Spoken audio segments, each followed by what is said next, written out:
This is learning to talk about media ethics well enough to win your rounds. Today, what we're going to do is we're going to go through some background on media ethics. Then we're going to talk a little bit about privilege and bias in reporting.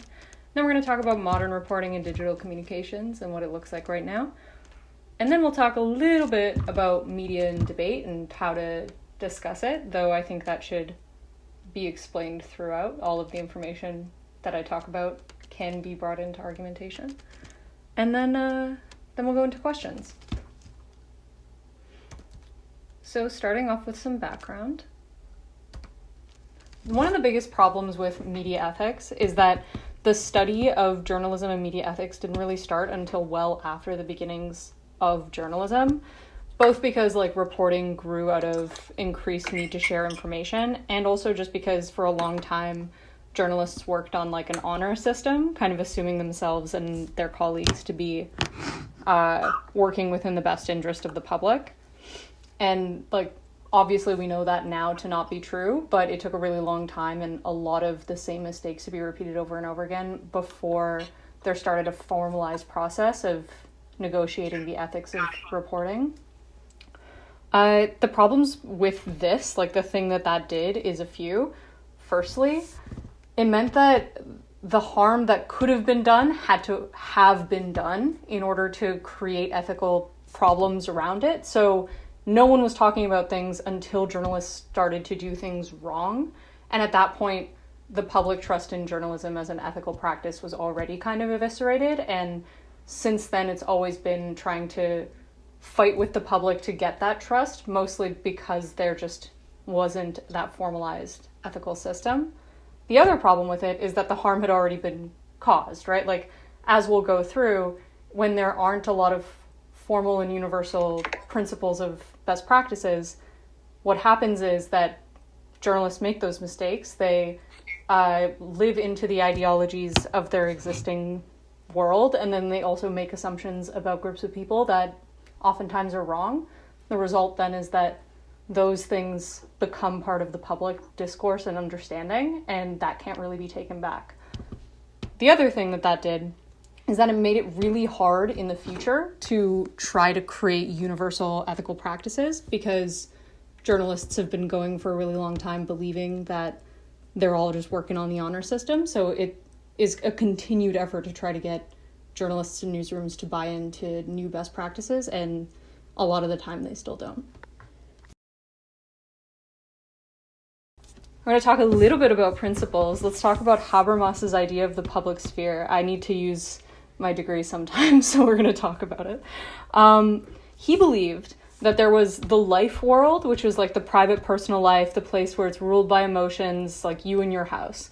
And he also believed that there was the state world, which was government run, ruled by systems and instrumental rationality, that being the thinking and reasoning that is separated from emotions and is just there to justify systems.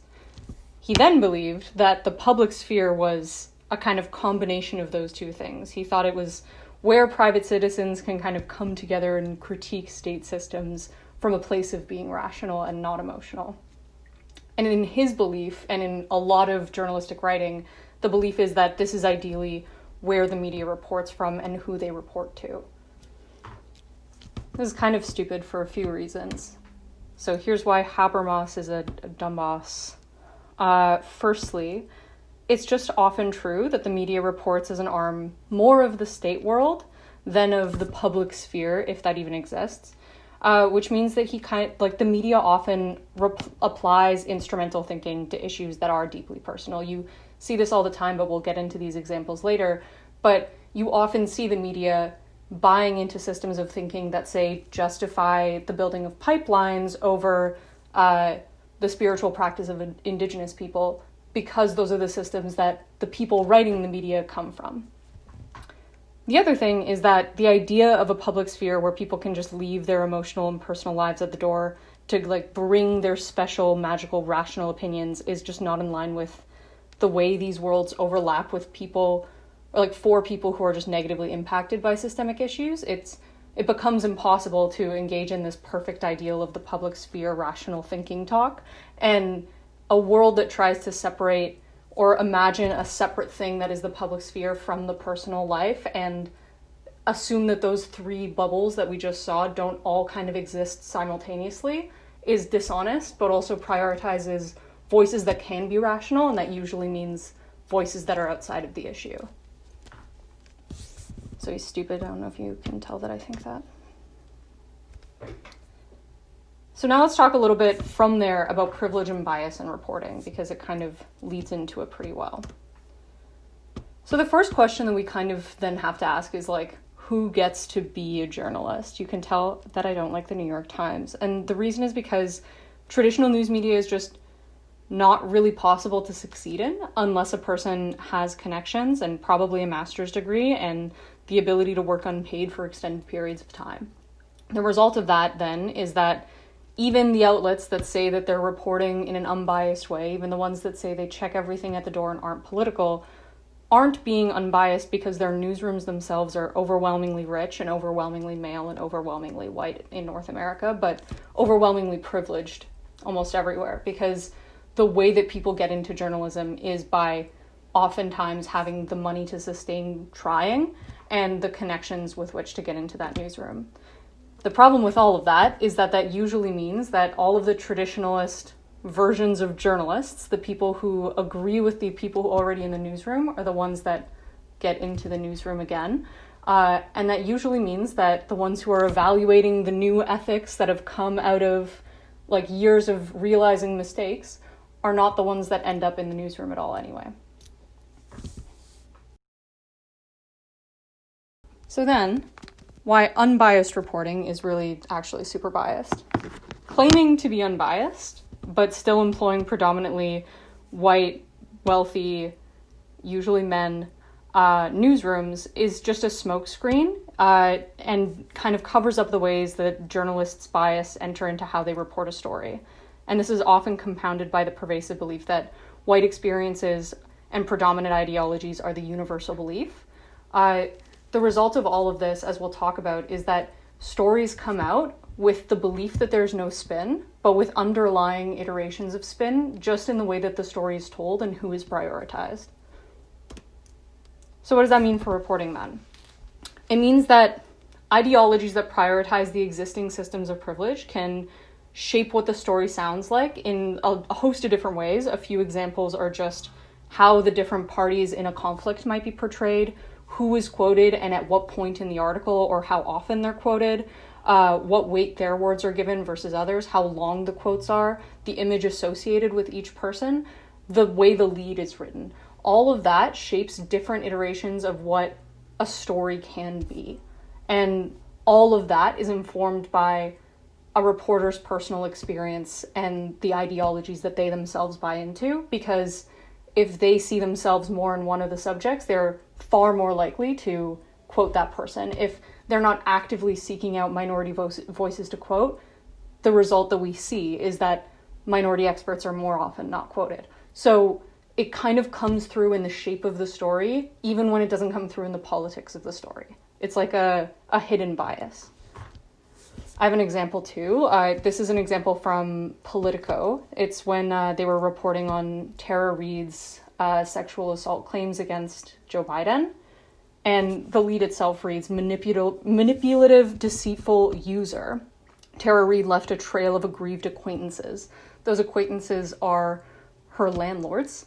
You don't get to that part of the story until about halfway through. So even if they're trying to report on what they believe is an important story, the reason they believe this is important is because in their minds, they had already believed that Tara Reade was lying. What else does this look like? What are some examples of the way that this permeates? One is reporting on climate issues generally. Often reporting climate protests just deprioritizes the ethical and often spiritual concerns of protesters, because reporters themselves aren't checking the fact that they buy into, like in an underlying way, capitalist systems that prioritize business. So this means quoting how much money the protesters may cost in delays of production, how many jobs the pipeline construction is going to create, ways that protesters may be like quote unquote holding up the economy. So those types of things shape the way the story comes out to be pro-business, even if they're not seeking it to be that way. Or in Canada especially, I've noticed this, Articles on Indigenous issues just often apply colonial society's values upon those Indigenous communities, which they never consented into and don't behave in a way that would require those ideologies and values. So one good example is that in Canada, whaling is illegal, but Indigenous communities value that as a spiritual practice, and they don't just hunt whales for sport. They utilize it as a long-term way of being sustainable. So when people do report on those whaling practices of Indigenous communities, they often report on it as illegal or make comments about how it's harmful for conservation efforts, when perhaps that would be true if it were just some person hunting for sport, but that doesn't take into account the existing beliefs and systems that Indigenous people are using while doing that practice. Another example is just any article when a Black or Indigenous person is a victim, they're often framing young victims as adults. So they'll, in the headline, call a young Indigenous girl who has assaulted a young woman. Or this is often true of Black men or Black young boys who are murdered and called men. Also, just the absence of articles is another iteration of this bias, where subject matter that reporters may not see as interesting or essential or important for their audience just is left out of their reporting writ large. This is often stories about women and minorities, but it is just easy to see wherever you are. Again, in Canada as an example, there are so many missing and murdered Indigenous women, and it is vastly underreported. Currently in the States, the fact that we have seen the traditional media almost entirely move on from most of the protests when there wasn't looting anymore is another example of the fact that the media found the most interesting part of that to be the looting and the violence on the protest, or quote unquote property damage by the protesters, more so than the issues at hand or the things that caused the protests in the first place. What does this type of reporting do? The stories we tell and how they are told are literally everything. They shape how readers understand and engage with ongoing issues. We've seen this pretty clear as day with the way the protests have been going through right now. They also give people the language with which to talk about and think about issues pertaining to women and minorities, but also pertaining to the rest of the world around them.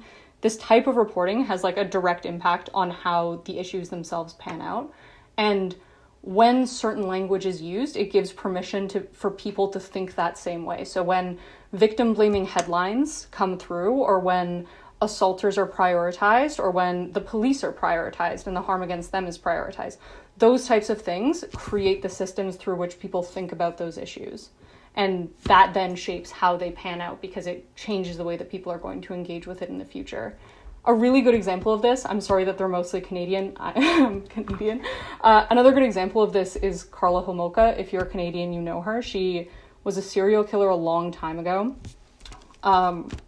And she and her husband were both charged, but because she was a young, white, blonde woman, the media reported on her as a secret victim of his, and how she was beautiful and this was a fairy tale gone wrong, or so many iterations of that language were being used. And she was able to levy that to her advantage and get a lot of court deals that probably she wouldn't have been able to get because the public had sympathy with her. The result is that she now is out and living her life. Those types of things, the way that people think about other people, is entirely shaped by how the media reports. Modern reporting and digital comms. So now, what we've seen is a kind of democratization of reporting. We talk about this all the time in rounds. We've seen that social media has become a massive tool for minority groups to share their personal stories and real-time updates that challenge the narrative that existing media reports on, and kind of fills in the gaps when the traditional news media decides to stop reporting.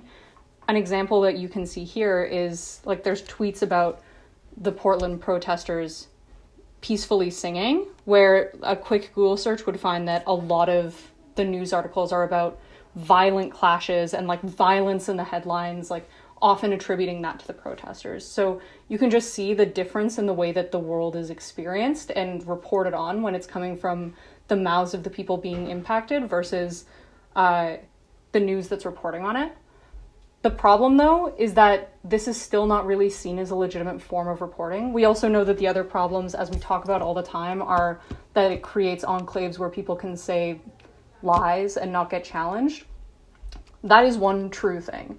But I think that the other stuff that doesn't get focused on as much is the fact that because this isn't seen as legitimate reporting, it often means that it's really easy to kind of not listen to the voices of minorities and women who are reporting what's happening to them in real time, to challenge news reports, but are often written off because it's like a tweet.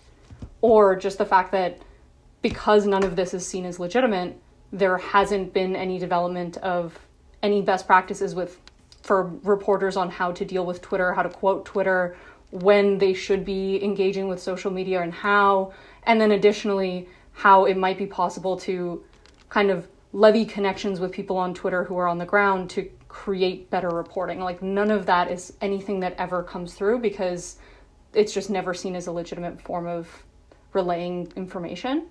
So that's just like a different lens to add to the conversation about democratization of reporting. Last thing is a little bit about digital comms. Most of this is about reporting. Most of the stuff we talk about in debate is about journalism and reporting and all that.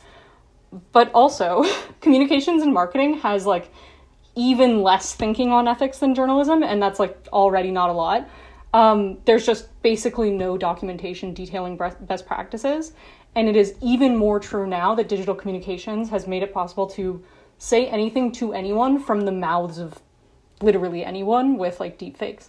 It is almost impossible to create such fast, real-time best practices for stuff that's changing all the time, and no one's even trying. And we know what the impact of that is. Like, we've seen it. We've seen what the Trump campaign did in 2016. The fact that they were able to micro-target different messages, most of which were lies, to different individual people, like thousands of different messages were able to be targeted out. It's almost impossible to kind of get on top of that and fact check it and then also change people's minds when every single person is interacting with an entirely different iteration of the internet. That's not necessarily much of an argument as much as it is a piece of context that I think is an important element that's often left out of these types of discussions, mostly because we like to talk about journalism and media more than we like to talk about this iteration of advertising. Let's talk about talking about media and debate. I did not pull any examples of rounds. I just wrote some things that you should not do and then some things that you should. Some things that you should not do. Rest on sensationalization as like a main reason that the media is bad. That's true. That is one of the reasons that it's bad, but I think that it's A, kind of worn out to say, like everyone kind of knows that, and B, like there's just so many other reasons, many of which we've talked about in this seminar, but even others that spur off of the things that I've already said. There are so many reasons that the media is bad, and there's so much nuance with which to talk about it, so to rely only on the fact that it's sensationalist, because that's the first word that we all kind of learn, is, I think, not enough, and it just leaves the argumentation a little too shallow. Next, to presume that any media outlet is unbiased is just like on face untrue. Try not to do that. And if you're going to engage with some media outlets being better than others, engage with it on the plane that every single one of them is impossibly it is impossible for it to be unbiased. And then last thing is just like say things like this is good or bad for discourse without explaining how it does that or why it matters to be good at discourse. We think we've talked a little bit about how discourse and like optics can shape how people think of themselves and others and the issues at hand. It's important to explain those things. It's more important to say that than it is to say like discourse matters for the public something. You need to add a little bit more depth into it. Some do's. Use examples like I did. Maybe use less Canadian examples. Also, just like highlight tangible mechanisms and impacts. I know that that's kind of something that we talk about in all forms of debating, but I think it's really easy for people to kind of assume in media that like, we all kind of get it. It's like, yeah, well, we get that journalists are, like, it's bad, or there's fake news. Like, we do get that on surface, but there's quite a lot of, again, nuance and interesting elements of it that kind of need to be dug out in depth a little bit more in order to really make a compelling argument, as opposed to just kind of buzzwording and buzzwording and buzzwording. And then also apply all of this stuff beyond journalism rounds, because while there is often a round about journalism or media or the news, especially like in the post-Trump era, there also is just a lot in media and journalism that engages with the ideas of like what we know to be truth and how we can understand ethics and privilege and bias that goes well beyond just reporting. So yeah, think that through and try to think of ways that you can use those as examples in rounds that aren't explicitly about journalism. Any questions? I maybe should check the Discord channel. Yeah, if anyone has any questions, let me know. If not, that's me. I just have a question. I guess like a lot of this would apply to social media, but do you have any like, I guess like tips in terms of like do's and don'ts that like directly apply to like rounds about specific social media things? Yeah, totally. I mean, I think that whenever I engage in or judge rounds that are about social media, a lot of the same stuff kind of cross applies, where people will kind of say the word echo chambers and be like, okay, like pack it up, we're good on this one. No, you should probably engage a little bit in more depth with the ways that people are using social media and the different actors at play aside from just the people on social media. Like, the way that corporations advertise on social media is extremely different, and their incentives is like an important element to it. And also, echo chambers, I think, is just like kind of a tired argument. So do different stuff.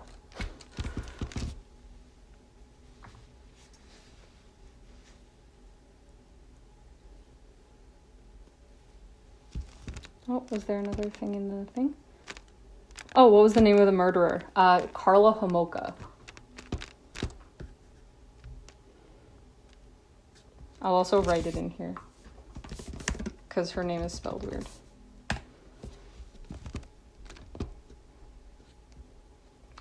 Cool. Well, if there are no other questions, also feel free to just like PM me. Yeah, I think so. Yeah, feel free to like PM me if you have other questions, or if you just want to like, I don't know, chat. That's fine too. And yeah, that's me. Awesome. Thank you for presenting that seminar. Obviously, all that information is super helpful and important. Yeah, so I guess we can have Betsy now.